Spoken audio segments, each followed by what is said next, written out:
Hey everyone, this is Coach Iska Mendoza. Ngayong alam mo na kung anong iyong life goal, tatalakayin naman natin kung paano gumawa ng planning para sa pagkamit ng ating mga goal.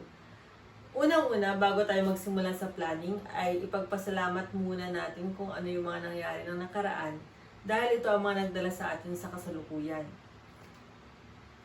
Ako, sinimulan ko yung planning ko noon na pagpapasalamat sa mga pangarap na hindi ko nakamit. Halimbawa, pangarap ko dati maging accountant pero hindi yun nag-materialize.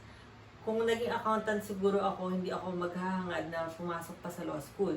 Dahil kontento na ako na may lisensya na ako bilang accountant. Gayon din sa inyo, ipagpasalamat nyo kung ano man ang meron kayo ngayon dahil mahalaga na alam nyo kung ano yung mga resources nyo, ano yung inyong mga capabilities para mag-move forward.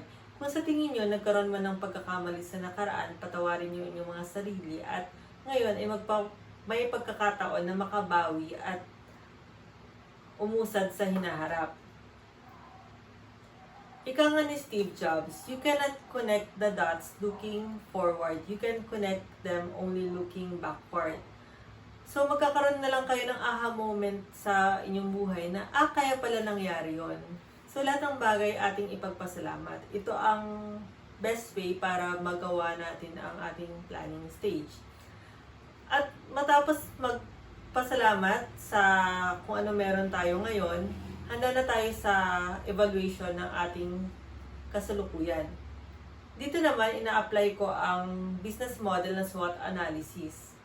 SWOT stands for Strengths, Weaknesses, Opportunities, and Threats. Kagaya sa isang business plan, kailangan mo ang iyong internal environment. Ito ang pagtukoy sa strengths and weaknesses mo.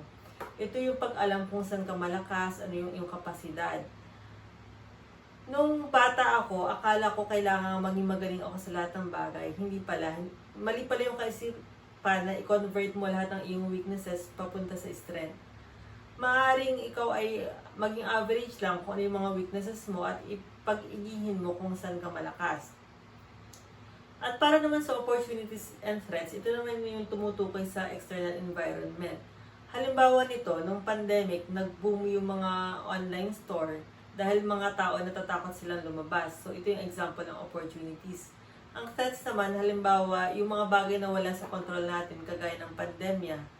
Ito naman yung threat. So, kailangan nating alamin kung ano yung mga bagay na magdadala sa atin patungo sa ating goal at ang mga magiging hadlang. Sana po ay may natutunan kayo sa life coaching vlog na ito for today. Thank you and God bless!